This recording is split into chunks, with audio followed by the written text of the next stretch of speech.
कथा हो तृष्णा मेरो। मध्य फागुनको एउटा शीतल बिहानी जब पहिलो पटक मैले उनलाई देखेको थिएँ। हाई स्कुलको गेटबाट भित्र छिर्नै लाग्दा पहिलोचोटि मेरा आँखा उनीमाथि ठोक्किन पुगेको थियो। नीलो फ्रक, सेतो सर्टमाथि रातो जम्फर, सरकारी स्कुल युनिफर्ममा साँच्चै उनी स्मार्ट देखिएकी थिइन्। उनको मुहारमा आहा भन्नै पर्ने खासै केही थिएन, तर उनको आँखामा एक प्रकारको तीक्ष्ण आकर्षण थियो जुन मेरो पहिलो नजरको चोइस बनिसकेको थियो। नयाँ सेसन सुरु भएको भर्खरै 2 महिना भएको थियो। स्कुलकै सबैभन्दा ठुलो क्लासमा पुगेका हामी फुर्केर खपिसक्नु थिएन। क्लास सकिने बित्तिकै प्रत्येक घन्टीमा हामी बाहिर निस्केर स्कुलै थर्किने गरी हल्ला मचाउँथ्यौँ। छडी बोकेर उदयलाल सर नै आयो भने मात्रै हो, नत्र त अरू सरहरू पनि हामीदेखि आजित भइसकेका थिए। कक्षा 10 कै जस्ट अपोजिट थियो कक्षा 8। घन्टी पछि बाहिर निस्केपछि अनायासै मेरा आँखा 8 क्लासको ढोकामा गएर अडिन्थ्यो। सम्भवतः उनी नयाँ थिइन्, त्यसैले प्राय उनी छुट्टी नहुन्जेल सित्तिमित्ती क्लास बाहिर देखा पर्दैनथिन्। कहिलेकाहीँ टिफिन टाइममा गेट बाहिर चटपटे खान जाँदा उनको दर्शन हुन्थ्यो। त्यो बेला उनी साथीहरूको हुलमा हुन्थिन्। फागुन सकेर चैत लागिसकेको थियो। तातो हावासँगै धुलाम्य सडकहरूमा उड्ने धुलोले गौरीगञ्जको वातावरणलाई छपक्कै छोप्न थालेको थियो। आँगनका फुलबारी उजाडिएका थिए, तर आँपका रुखहरूमा सानो टिकुली बस्न थालिसकेको थियो। आँपको रुख छेउको सानो इन्द्रकमलको बोटमा कोपिला पनि बस्न थालिसकेको थियो। यता भने म अझै उनको सामु खुल्न सकिरहेको थिइनँ।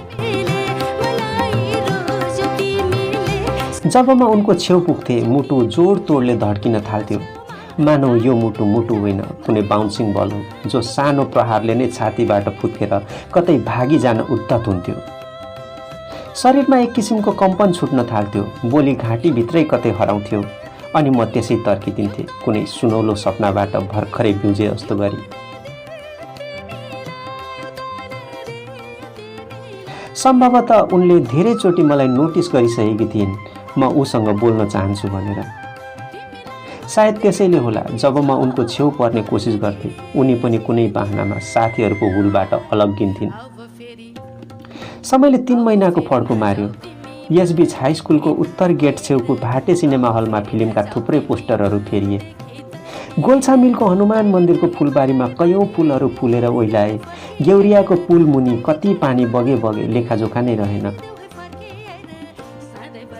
चैत बित्यो, वैशाख बित्यो, जेठ पनि बितेर गयो, तर उनीसँग नजिकिने मेरा चाहना कहिल्यै पूरा भएन। अर्धवार्षिक परीक्षा नजिकिँदै थियो। परीक्षा लगत्तै 1.5 महिनाको लामो बर्खे बिदा सुरु हुनेवाला थियो। यता मेरो मनको बेचैनी पनि उसै बेगले बढ्दै गइरहेको थियो। असाढको पहिलो साता, त्यो बुधबारको दिन थियो। गौरीगञ्जका प्राय सबै विद्यालयहरू बुधबार हाफ छुट्टी हुन्छ। स्कुल छुट्टी हुनु अगावै गौरीगञ्जको आकाश धुम्मियो। कालो बादल मडारिँदै चारैतिरबाट गौरीगञ्जलाई डरलाग्दो गरी हेर्न थाल्यो। छुट्टीको घन्टी बजिसक्दासम्म त वातावरण नै अध्यारो भएर आयो। पानी दर्किनु अगावै हामी हुलका हुल विद्यार्थी कापी किताब छातीमा टाँसेर बेतोडले घरतिर हान्यौं। चोक पुग्न नपाउँदै बर्सातको पहिलो झरीले हामीलाई छेकिहाल्यो। हामी 10 का एक हुल विद्यार्थी पूर्णेको स्टुडियोभित्र ओत लाग्न छिर्यौं। त्यहाँ पहिलेदेखि नै अरू विद्यार्थीहरू पनि ओत्तिएका थिए। त्यही भिडमा हामी पनि घुस्रियौं।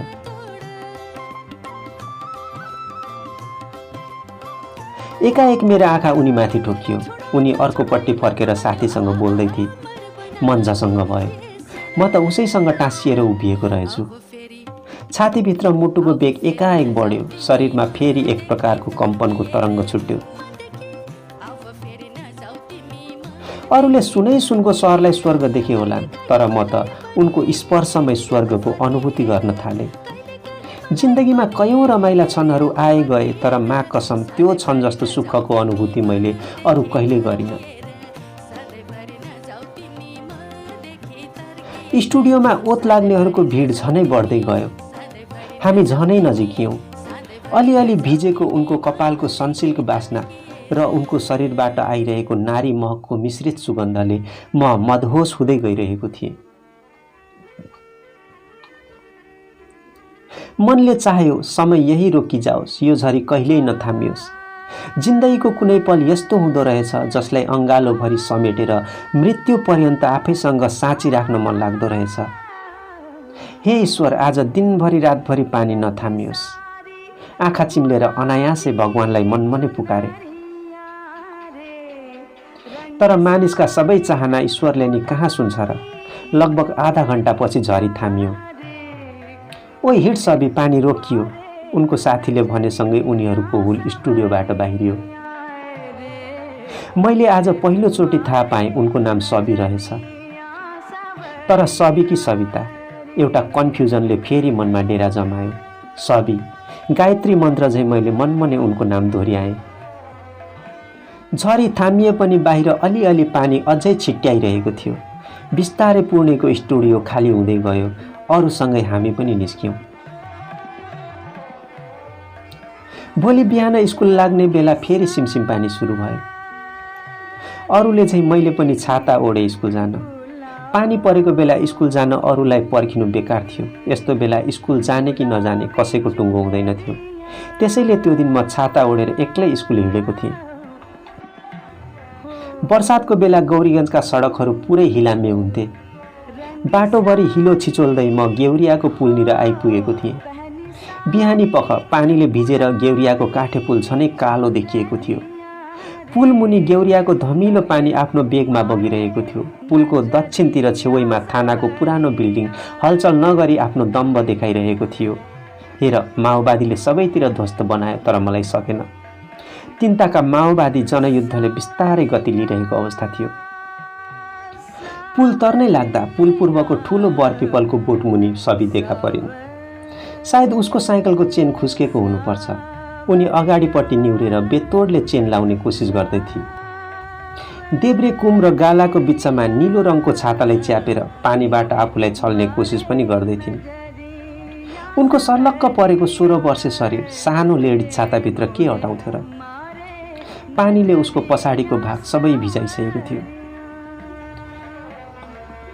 नित्रुक्कै भिजेको उसको सेतो सर्टभित्र गुलाबी ब्रेसियरका फिताहरू प्रष्टै देखिरहेका थिए। एकपटक त झरीसँग पनि पुरै डाहा चलेर आयो मलाई।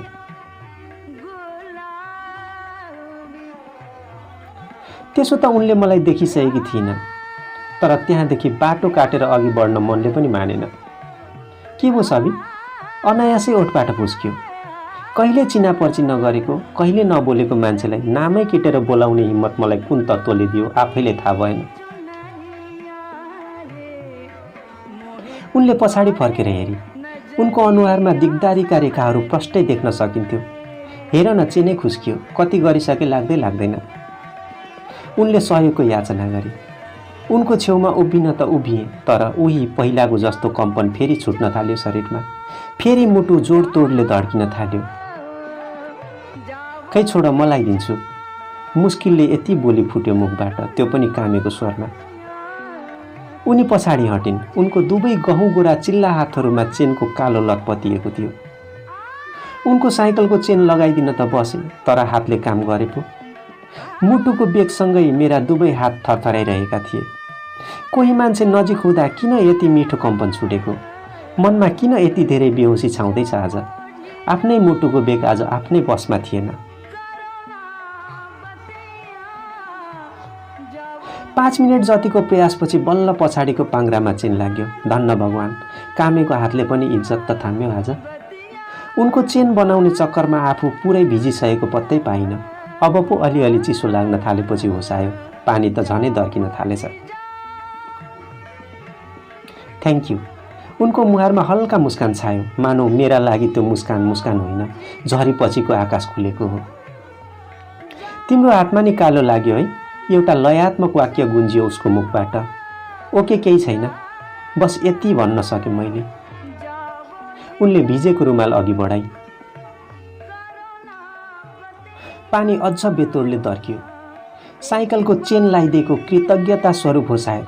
उसले साइकल डोर्याउँदै मसँग हिँड्दै जान मन गरी। केही बेर हामी मौनतामै चुपचाप चुपचाप हिँडिरह्यौँ। घरिघरि छड्के आँखा पारेर म उनलाई हेर्थेँ भने घरिघरि उनी पनि मलाई छड्के आँखा पारेर हेर्ने गर्थे। जब हाम्रो आँखा जुत्थ्यो दुवैको नजर भुइँतिर झुक्थ्यो।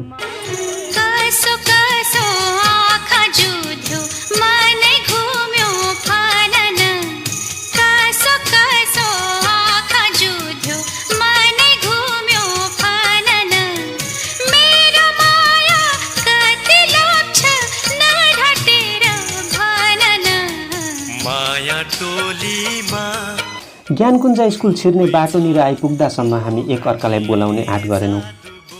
त्यस्ताका ज्ञानकुञ्ज स्कुल जाने बाटोको मुखैमा ठुलो पिपलको रुख थियो। अहिले त्यो रुख छैन।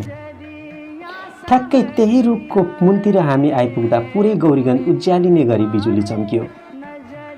सबी जहाँको त्यही ठिङ्ग उभि साइकलको ह्यान्डल समातेका उसका दुवै हात स्वचालित मेसिन झैँ उसको दुवै गालामा पुग्यो। उनले बेसरी दुवै कान थुनेर आँखा चिम्ली। ह्यान्डल छोडेपछि साइकल पनि निरीह बन्दै भुइँमा बजारियो। सबी मकालिए। निमेषभरमै गड्याङ गुडुङ चट्याङको आवाजले पुरै गौरीगञ्ज थर्क्यो। बल्ल उनले आँखा खोली। उनका मुहारमा त्रासका भावहरू म प्रष्टै पढ्न सक्थेँ। मलाई बिजुली चम्किँदा एकदमै डर लाग्छ।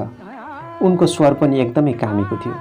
एक मनले त भन्यो उनको त्रसित देहलाई निमेषभरमै अङ्गालोभित्र समेटौँ र सधैँको लागि छातीभित्र लुकाइदिउँ, कहिल्यै चट्याङको लेससम्म नपुग्ने गरी। त्यस दिन पढाइ भएन। विद्यार्थीहरू कम आएकाले पानी रोकिएपछि छुट्टी भयो स्कुल। तर त्यस दिनदेखि हाम्रो बोलचालको सिलसिला भने सुरु भएको थियो। एउटा यस्तो आत्मीयताको सुरुवात जहाँ न त परिचयको आदान प्रदानको खाँचो पर्यो न त सम्बन्धको नै। अर्धवार्षिक परीक्षा नआइपुग्दै हामी एक अर्कासँग यति नजिकिसकेका थियौँ कि स्कुल जाने बेलामा म उनलाई पर्खिन थालेको थिएँ। कुनै दिन ऊ चाँडै आई भने आँगन बाहिर ऊ मलाई पर्खिदिन्थे। दिन गन्दै अर्धवार्षिक परीक्षा सकियो। अर्धवार्षिक परीक्षा सके लगत्तै स्कुल लगभग 1.5 महिनालाई बन्द हुँदै थियो। हिजो अस्तिसम्म स्कुल बिदा हुँदा रमाउने यो मन यसपालि भने खिन्न हुँदै थियो। बर्खे बिदा सुरु भयो। गौरीगञ्जको वातावरण झरीमय बन्यो। धानका बेर्नाहरू धम्माधम खेतका गरागरामा सार्न थाले किसानहरू। गाउँका सबै दौतरीहरू अचेल खेततिरै भेटिन थालेका थिए। रोपाहारहरूसँगै म पनि धान रोप्न जान्थेँ। धान रोप्दा रोप्दै कहिलेकाहीँ म कल्पनामा हराउँथेँ जहाँ सबी म सँगसँगै धान रोपिरहेको हुन्थे।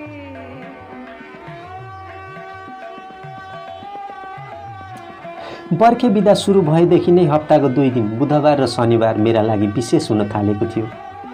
किनकि हप्ताको यही 2टा बार थियो जसले मलाई सबीसँग भेट गराइदिन सक्थ्यो।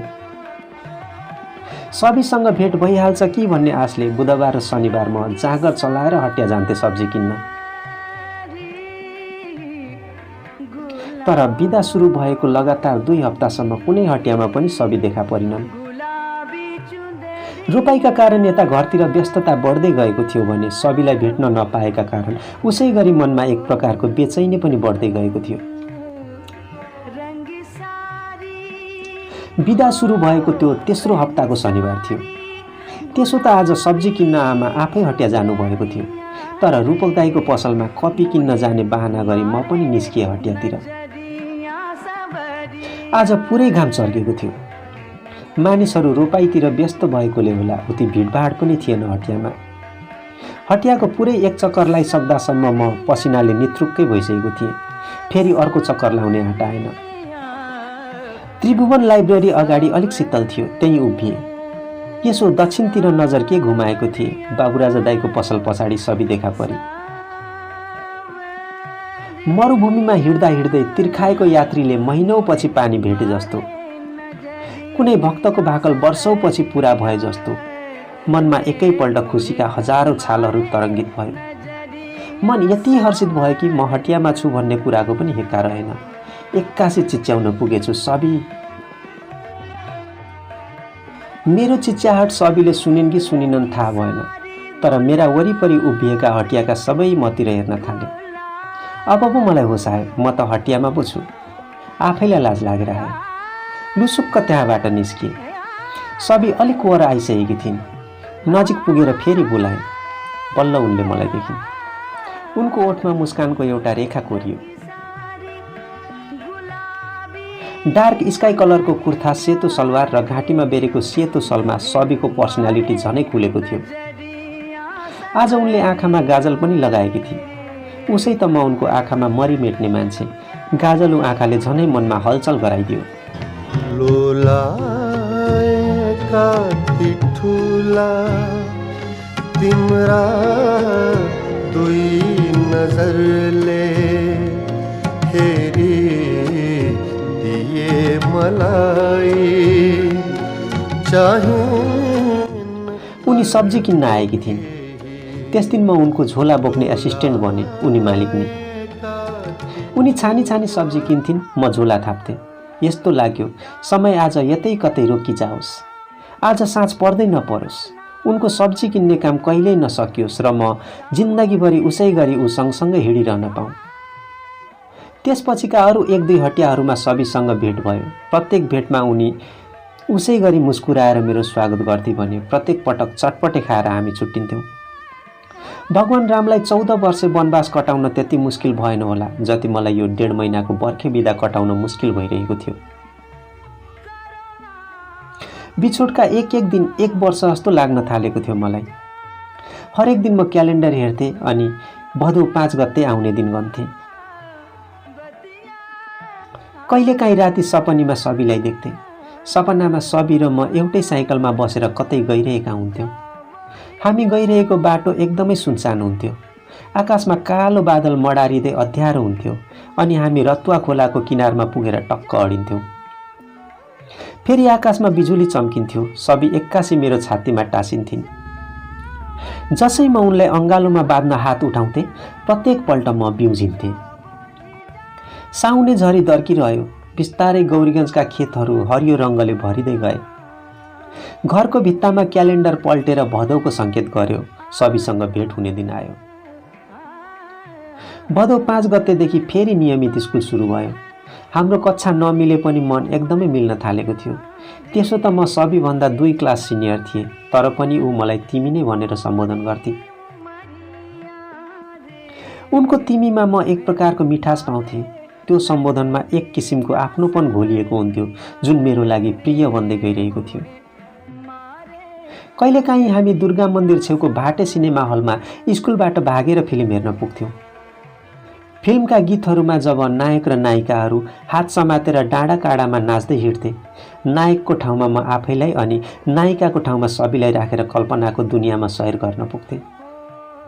सबीले सोध्थे, फिल्म राम्रो लाग्यो? हरेक पल्ट मेरो जवाब हुन्थ्यो, तिमी जस्तै। भदौरे झरी टरेर घर आँगनमा दशैंको शुभागमन हुनै लागेको थियो, तर गाउँघरमा पहिलाको जस्तो यसपालि रौनक थिएन। रोल्पा रुकुमबाट सुरु भएको माओवादी जनयुद्धले बिस्तारै देशव्यापी रूप लिइसकेको थियो। त्यसबेला गाउँघरतिर सुनिने एकमात्र रेडियो नेपालका बिहान बेलुकीका समाचारहरूमा प्राय मृत्युका खबरहरू मात्र बज्न थालेको थियो। माओवादीहरूले ताकी ताकी प्रहरी चौकीहरूमा आक्रमण गर्न थालेका थिए। गाउँहरू असुरक्षित हुन थालेपछि प्रहरी चौकी र चेकपोस्टहरू बिस्तारै सदरमुकामतिर सारिन थालेको थियो। दशैं नलाग्दै गौरीगञ्जको इलाका प्रहरी कार्यालय पनि खाली भयो।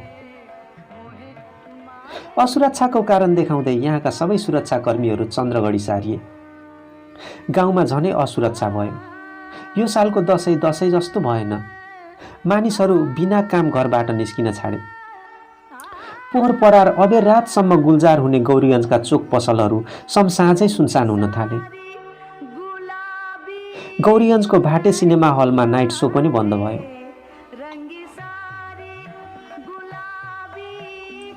जनयुद्ध हाम्रो चासोको विषय थिएन, तर माओवादी भन्ने तत्त्वसँग हाम्रो मनमा पनि डर पैदा भइसकेको थियो। हामी नियमित स्कुल आउँथ्यौँ।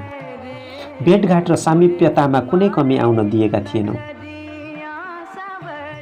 दशैं लगत्तै म आफ्नो पढाइतिर बढी केन्द्रित हुन थालेको थिएँ, किनकि अबको 5 महिनापछि मेरो एसएलसी परीक्षा सुरु हुँदै थियो। एसएलसीको प्रसङ्ग आउने बित्तिकै सबी पिरोलिन्थे।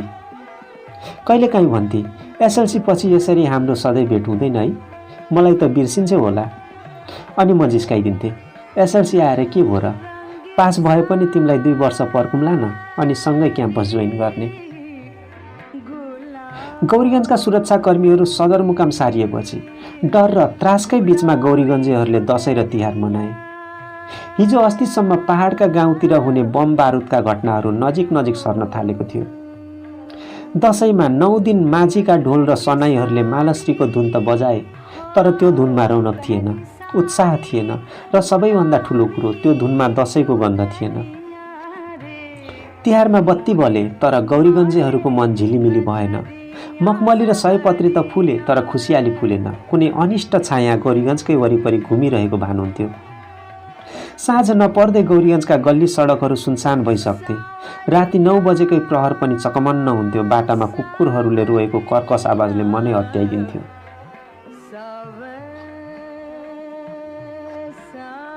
मङ्सिरको पहिलो हप्ता नै गौरीगञ्जको शान्त वातावरणलाई अनिष्ट शक्तिले बिथोल्यो।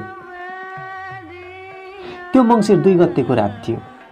गौरीगञ्जमा सुरक्षाकर्मीको अनुपस्थिति देखेपछि भारतीय डाकाहरूले स्थानीय व्यापारी बाबुराजा श्रेष्ठ र मखना महतोको घरमा आतंकको नाङ्गो नाच देखाए।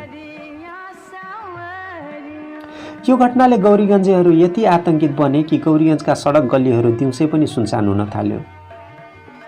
पाका उमेरकाहरू खासखुस कुरा गर्थे, यो जत्रो डकैती घटना अहिलेसम्मको गौरीगञ्जको इतिहासमा घटेको थिएन।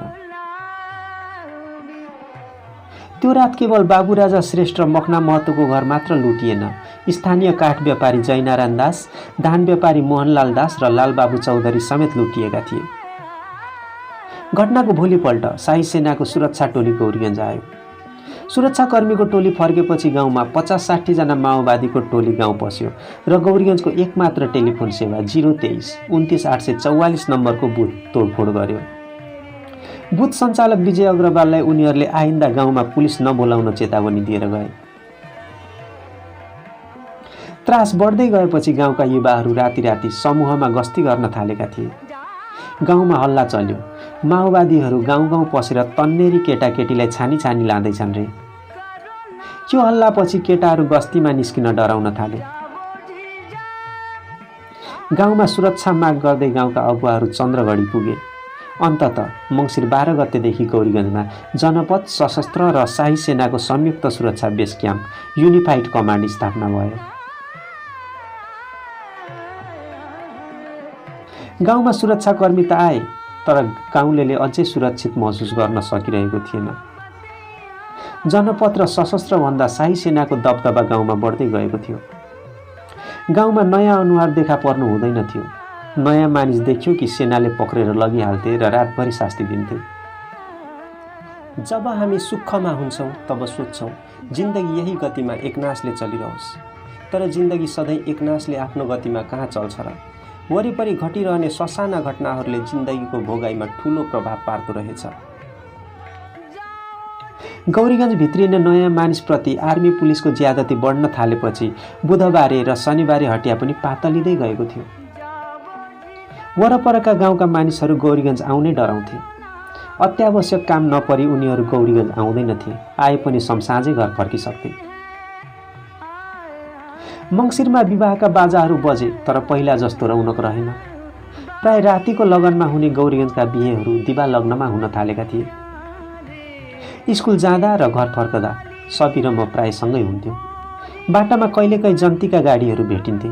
मनमा कल्पना आउँथ्यो, कुनै दिन यस्तै गाडीमा म बेहुला भएर सबीको घर पुग्नेछु र रातो साडीमा सजिएर बेहुली बनेकी सबीलाई सधैँको लागि आफैसँग लिएर आउनेछु। मायाको डोली चढाई तिमीलाई लैजाउँला नि, मायाको डोली चढाई तिमीलाई लैजाउँला नि, बसौँला सानै घरमा मै राजा तिमी रानी। जब यस्तो कल्पना मनमा आउँथ्यो म मनमनै मुस्काइदिन्थेँ। कहिलेकाहीँ त्यो मनमनैको मुस्कान पनि बाहिर प्रस्फुटन भइदिन्थ्यो। किन हाँसेको, मेरो अनुहारमा केही लागेको छ र, सबैले जिज्ञासा राख्थे। म अझै हाँसेर टार्न खोज्थेँ, केही होइन। उनी फर्की आफ्नो ढाड र कम्मर हेर्न थाल्थे। तिनताका क्लासमा थाहा नपाउने गरी कागजको पुच्छर बनाइदिएर मज्जा लिने चलन चलेको थियो। पुस लाग्यो। दिन निकै छोटिएको थियो भने जाडो पनि अचाकले बढ्न थालेको थियो। एसएलसी परीक्षा झनै नजिकै थियो। सालभरि भइरहने बन्द हडतालले कोर्स पुरा नभएपछि हामी 10 कक्षालाई छुट्टीपछि पनि एउटा पिरियड थपिएको थियो। स्कुलबाट घर फर्किँदासम्म रातै परिसकेको हुन्थ्यो। हाम्रो क्लास थपिएपछि अचेल घर फर्किँदा सबैले मलाई पर्खिन छोडिसकेकी थिए। परीक्षा नजिकै गर्दा क्लास पनि एकदमै टाइट हुन थाल्यो। स्कुल जाँदा बाहेक अरू बेला सबैसँग भेटै हुन छोड्यो। भेटघाट पातलिँदै गएपछि हामीले एउटा जुक्ति निकाल्यौँ। घरबाट स्कुल निस्कँदा साइकल नलिई हिँड्न थाल्यौँ हामी। यसो गर्दा 15 मिनट भए पनि हाम्रो दैनिक सहयात्रा लम्बिएको थियो। बिहानको यही छोटो हिँडाइमा हामी भविष्यका ठूला ठूला योजना कल्पिसकेका हुन्थ्यौँ। माघमा हुने मेरो सेन्ट अफ टेस्ट परीक्षाको पनि रुटिन आइसकेको थियो। म जोडतोडले परीक्षाको तयारीमा जुटे। शनिबार पनि म घरबाट निस्किन छोडिसकेको थिएँ। अघिल्लो दिनको सल्लाह अनुसार त्यस दिन हामी 8 बजे घरबाट हिँडेका थियौँ। स्कुलमा सरसफाई कार्यक्रम छ भनेर दुवैले घरमा ढाँटेका थियौँ। पुसको जाडो खपिसक्नुको थिएन। बाक्लो हुस्सुले गौरीगञ्जको वातावरणलाई छपक्कै छोपेको थियो। पूजा मिष्टान भण्डार काट्नै लाग्दा शाही सेनाको डफ्फा कबाज खेल्दै हाम्रो अगाडिबाट क्रस भयो। गौरीगञ्जमा युनिफाइड कमान्ड बसेदेखि यसरी नै शाही सेनाका जवानहरू प्रत्येक बिहान गौरीगञ्जका सडकहरूमा लाम लागेर दौडिन्थे। सबैभन्दा पछाडि रहेको एकजना आर्मीले सबैलाई जिस्कायो। रिस त मलाई खपिन सक्नुको उठ्यो नि, तर आर्मीहरूको अगाडि म एक स्कुले ठिटो के नै गर्न सक्थे र। हामी चुप्प लागेर आफ्नो बाटो लाग्नुको विकल्प थिएन। चिया पसल बाहेक खजुरगाछी बजार अझै खुलिसकेको थिएन। वरतिर शिव मन्दिरमा शिवरात्रिको तयारी जोडतोडले चलिरहेको थियो। मन्दिरमा पेन्टिङको कामलाई कामदारहरूले अन्तिम रूप दिन लागिरहेका थिए। पुल छेउको गेटनिर पुगेपछि सबैले कुरा खोलिन्। अचेल हामी सुतिसकेपछि हाम्रो घरमा नयाँ नयाँ मान्छे आउँछन्। मेरो मनमा चिसो पस्यो। पुसको चिसो स्याटले एकै पटक मुटु छेडे जस्तो भयो। कतै माओवादी त होइन, मैले सोधेँ। मलाई पनि त्यस्तै लागिरहेको छ। अस्ति राति म बिउजिँदा बाहिर उनीहरू बुवासँग गफ गरेको सुने। उनीहरूले तपाईँका कतिजना छोराछोरी छन् भनेर बुवालाई सोधिरहेका थिए। सबैले भने, किन त्यस्तो सोधेको होला नि? मनमा अनेक शङ्का उपशङ्काले दिमागलाई छताछुल्ल पार्न थाल्यो। चोक पुगेर हामीले भक्का खायौँ। अब कहाँ जाने? सबैले जिज्ञासा राखे। मन थिरमा थिएन। अनेकौं शङ्काले मनलाई बेचैन बनाइरहेको थियो। के साँच्चै माओवादीहरू सबैको घर धाउन थालेका हुन्? माओवादीहरूले मेरो सबैलाई अपहरण गरेर छापामार बनाउने हुन् कि? मेरो 18 वर्षे अल्लारे दिमागमा यस्तै प्रश्नहरू तछाड मछाड गरिरहेका थिए।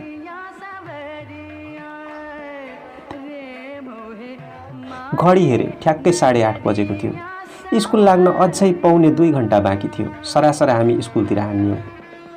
बिहान दक्षिणको गेट खुलेको हुँदैन। हामी उत्तरको गेटबाट भित्र छिर्यौँ। स्कुलको चौर एकदमै सुनसान थियो। बाक्लो हुस्सुले अलिक परको देख्न गाह्रो भइरहेको थियो। हामी सरासर माथिल्लो तल्लामा चढ्यौँ। सबी, हजुर, माओवादीहरूले तिमीलाई लिन आयो भने जान्छौ? हठात मैले प्रश्न सोधेँ। किन सोधेँ आफैले थाहा थिएन। मेरो प्रश्नको गम्भीरता सायद उनले बुझिनन्। जान्छु त, माओवादी त कस्ता कस्ता ह्यान्डसम हुन्छन्, तिमी जस्तो लिखुरे हो र? उनी त झन् इत्रिने मुडमा आइन्। तर म जिस्किने मुडमा थिइनँ। मेरो अनुहारको भाव बुझेर होला उनी अलिक गम्भीर भइन्। जान्न हौ जान्न, सबी मेरो नजिक आएर उभिन्। तिमी गयौ भने चाहिँ जान्छु, जहीँ गए पनि तिमीलाई चाहिँ छोड्दिनँ। उनले मेरो देब्रे हात बेस्सरी अठ्याई। पुसको कठ्याङ्ग्रिदो जाडोमा उसको हातको न्यानो स्पर्शले कता कता मलाई करेन्ट लागे जस्तो भयो। मैले आफ्नो हात ताने। उनी हाँगा तान्दा लहरो तानिए चाहिँ मसँग टाँसिए। उनको स्पर्शले आफूभित्र केही पग्लिए, केही पोखिए जस्तो भयो। मुटुको बेग बढेर आयो। ढुकढुकी आफ्नै बसमा रहेन। बरन्डाको पिल्लरमा ओत्तिएर हामी एक अर्काको अँगालोमा बाँधियौँ। धड्कन साटिए। एउटा स्वर्गीय सुखको अनुभूतिले रोम रोम तरङ्गित भयो। उनले दुईटै आँखा चिम्लेकी थिए। धड्कनको बेगसँगै एक अर्काको तातो श्वास आपसमा जुझ्न थाल्यो। उसका उष्ण उष्ण ओठहरूले मलाई आमन्त्रित गरे चाहिँ लाग्यो। एक अर्काका ओठहरू नजिकिए, हामी एक अर्काभित्र हराउन थाल्यौँ। सनसिल्क र फेयर एन्ड लभलीको मिश्रित सुगन्ध अनि उसको ओठको स्ट्रबेरी फ्लेभर मानौ मेरो श्वासमा घोलियो। कता कता म आकाशमा उडे जस्तो अनुभूति भयो। जिन्दगी यति धेरै सुखमय हुन्छ भन्ने कुरा बल्ल आज थाहा पाउँदै थिएँ। तल कतै टाढा कसैले खोकेको आवाज आयो। सबै सतर्क भई हामी एक अर्काको अङ्गालोबाट फुत्कियौँ। स्वर्गीय संसारबाट एक्कासी वर्तमानको धरातलमा खसे जस्तो भयो। सबै लाजले शिर निहुर्याएर अलिक पर उभि। मलाई पनि उनको अनुहार हेर्ने आँट आएन। आँखा तन्काएर तल हेर्ने कोसिस गरे। पर सिसौ बारीतिर शर्माजी बाख्रा धपाउँदै थिए। उनीले खोकेका होलान्। तल जाम अवस्थालाई सहज बनाउँदै मैले आग्रह गरेँ, तर सिधा नजरले सबैको अनुहार हेर्न सकिनँ। सबै मेरो पछि पछि आई। त्यस घटनापछि लगातार 3 दिन सबै स्कुल आइनन्। एक दिन त उसलाई पर्खिने भएर मेरो पहिलो पिरियड नै छुटेको थियो। चौथो दिन बल्ल सबै देखा परी, तर निकै उदास। हिजो अस्तिसम्म फक्रिनै आँटेको फूल जस्तो अनुहार आज एकदमै ओइलाएको जस्तो देखिएको थियो। मैले बाटोभरि कारण सोधेँ, तर उनले बताउन चाहिनन्। केही होइन भनेर टारिन्, तर म उसको अनुहारको भाव प्रष्टै बुझ्न सक्थेँ। 3 दिनपछि सेन्ट अफ परीक्षा सुरु हुँदै थियो, तर मलाई त्यो दिन न त पढाइमा ध्यान गयो न त साथीभाइको गफ माने। स्कुल पटक्कै बस्न मन लागेन। 8 क्लासको छुट्टी हुने बित्तिकै म पनि स्कुलबाट बाहिरिएँ। सबै अघि नै स्कुलबाट बाहिरिसकेकी थिइन्। म पनि हतार हतार कुदेँ। चोकमा आइपुग्दा बल्ल भेटेँ सबैलाई। क्लास छोडेर आयो? उनले मन नलागी सोधे जस्तो गरी। तिमी केही बोल्दैनौ त म कसरी पढ्नु? उनी शुष्क हाँसो हाँसी मात्र, अरू केही बोलिनन्। मैले अनुभव गरेँ उसको शुष्क हाँसोमा वेदना लुकेको थियो। बाटोभरि मैले पनि अरू केही सोध्ने आँट गरिनँ, किनकि बिहान स्कुल आउने बेलामै उही प्रश्न सोधेर म हारिसकेको थिएँ। उनी अझै मौन थिइन्। उनको मौनताले मलाई पलपल मारिरहेको थियो। हिजो अस्तिसम्म रमाइलो लाग्ने गौरीगञ्ज आज आफैलाई बिरानो झैँ लागिरहेको थियो। उराट उराट एकदमै उजाडिएको जस्तो। गेउरिया पुल तरेपछि मैले शिवालय मन्दिर पस्ने आग्रह गरेँ। उनले आनाकानी गरिनन्। सरासर मसँग दक्षिणको गेटबाट भित्र छिरिन्। शिवालय मन्दिरको उत्तरपट्टि त्यसबेला आँपको घना बगैँचा थियो। शनिबारे हटियामा भेट भएको बेला हामी यही आँपको बगैँचामा बसेर घन्टौँसम्म गफिन्थ्यौँ। म सरासर त्यही आँपको बगैँचामा गएर अस्पतालको बाटोतिरबाट छेलिने गरी एउटा ठुलो आँपको रुखमा अडेस लागे। हाम्रो मायाको साक्षी थिए यी आँपका रुखहरू। हिजो अस्तिसम्म यही रुखमुनि बसेर हामीले बनाएका भविष्यका योजनाहरू यी रुखहरूले अझै बिर्सेका छैनन् होला। तर आज के भनेर कुरा सुरु गर्ने?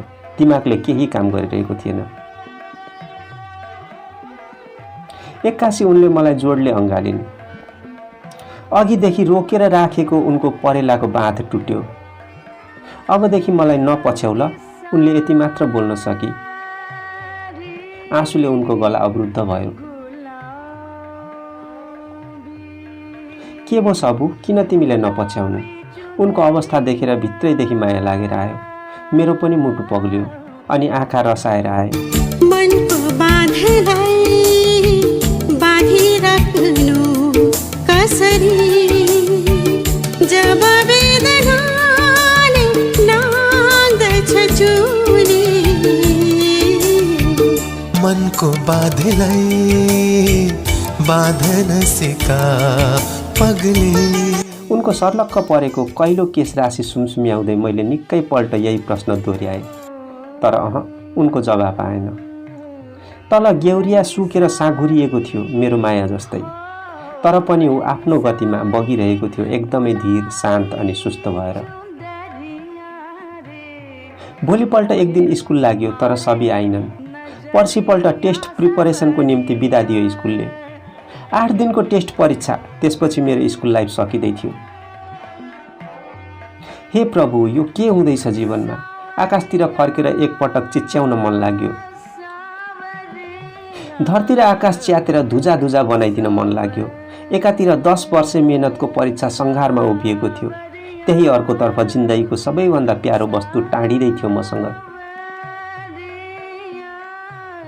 मनमनै आफै कालिए। सबैको आँखा भरिएर आउँदा बात फुकाउने ठाउँ मेरो छाती थियो। आज मेरो आफ्नै आँखा भरिँदा म कहाँ गएर आँसु पोखु। पिरै पिरमा सेन्टअप परीक्षा सकियो। जस्तो हुनु पर्थ्यो त्यस्तो भएन, तर पनि फेल नै भइहाल्छु कि भन्ने खालको निराशाजनक पनि थिएन परीक्षा। सबैलाई नदेखेको ठ्याक्कै 10 दिन भइसकेको थियो। परीक्षाको अन्तिम दिन खाना खाइसकेपछि घरै पुगेर भए पनि एकपटक त सबैलाई भेटेरै छोड्छु भन्ने अठोट गरिसकेको थिएँ। दिउँसो 3 बजेतिर साइकल निकालेर सबैहरूको घरतिर हानिए। रेडियोमा कान्तिपुर डायरी भर्खरै सुरु भएको थियो। जताततै माओवादी र साई सेनाको भिडन्तको खबर फुकिरहेको थियो रेडियोले। जताततै बम पड्केको र मान्छे मारेको समाचारहरू आफैमा झर्का लाग्दा थिए। 10 दिन बितिसक्यो। अब त सबै सामान्य अवस्थामा आइसक्यो होली। अबदेखि नपछ्याउ भन्नुको कारण नबताए पनि गफसम्म त गर्छ कि भन्ने आशका साथ म सबैको घरतिर जाँदै थिएँ। मनमा नौलो उत्साह थपिएको थियो। 10 दिनपछि सबैसँग भेटजो हुन गइरहेको थियो। अस्पताल जाने बाटोको मुस्लिम बस्ती हुँदै देवकोटा स्कुलबाट उत्तर अलिकति छड्के लागेपछि सबैहरूको घर पुगिन्थ्यो। त्यसो त यस अघि म सबैहरूको घर पुगेको थिइनँ। उसैले एकपटक कुरै कुरामा आफ्नो घरको लोकेसन बताएकी थिए। घर त खोजी निकाले, तर आँगनभित्र छिर्ने आँट भएन। के भनेर छिर्ने, को हो भनेर सोधे के जवाब दिने। वरिपरि नजर डुलाई हेरे, कतै सबै बाहिर निस्किहाल्छ कि। तर कसैको चालचुल थिएन। बाँस र भाटालाई ताछेर बारिएको उनको आँगन बाहिर कदमको रूप ठिङ्ग उभिएको थियो। कति दिनदेखि आँगन नबढाएर होला आँगनभरि हावाले उडाएर ल्याएका पात पतिङ्गर यत्र तत्र छरिएका थिए। कसलाई खोजेको भाइ? एउटा पातले अद्वैसे मानिसले छेउैमा आएर सोध्यो। सबैको बुवालाई। बोल्दा बोल्दै म अकमकिएँ। सबैहरू त छैनन् त, 5-6 दिन जति भयो, घर सुनसान छ। त्यो मान्छेको कुरा सुनेर अचम्म लाग्यो। कहाँ गएका हुन् तपाईँले थाहा होला नि? उत्सुकतावश मैले सोधेँ। खै कहाँ गए थाहा छैन। राति माओवादीहरूलाई बास दियो भन्दै 5-6 दिन अघि एक खुल आर्मीहरू आएर सबैको बुवा र आमालाई दुवैलाई पक्रेर लगेका थिए। छोड्न त त्यही दिन छोडेका हुन्, तर त्यही रातदेखि परिवारकै अत्तोपत्तो छैन। कुरा सुनेर मेरो पैतला मुनिको जमिन भासिए जस्तो भयो। चारैतिर अन्धकारले घेर्न लागे जस्तो। न त कतै समाउने हाँगा, न त कतै अडी नमिल्ने धरती। एकदम शून्य यो जिन्दगी अनि यो संसार निस्सार भयो जस्तो भयो। के सबैहरूलाई माओवादीले लग्यो त? कि आर्मीहरूले कतै लगेर मार्यो? माओवादी र आर्मीहरूबाट बस्न कतै लुकेर पो बसेका छन् कि? अनेकौं प्रश्न मनमा आए गए, तर जवाब कतै भेटिन। टेस्टको रिजल्ट आयो, पास भए, तर मन खुसी भएन। बरु सबैलाई सम्झेर झनै दुखी भए। काश आज सबै थिए भने कति खुसी हुँदै यो कुरा सुनाउँथे होला। फागुनबाट सुरु भएको हाम्रो प्रेम कहानी अर्को फागुन नआउँदै ट्रेजेडीको शिकार भएको थियो। गौरीगञ्जका खेतहरू गहुँ काटिएर खाली भए। आँपका बोटहरूमा फेरि टिकुली लाग्यो। खजुरगाछी गाविस अगाडिको शिरीषको बोट फेरि राताम्य भएर ढकमक्क भयो। वैशाख लाग्यो, तर मेरा लागि यी सब बेकार थिए। एसएलसी दिए, त्यो पनि सोचे जस्तो राम्रो भएन। कसरी राम्रो हुन्थ्यो? मन खुसी भए पो। किताब खोल्थे, पानाभरि झलझली सबैको अनुहार आइदिन्थ्यो। पढाइमा पटक्कै मन गएन।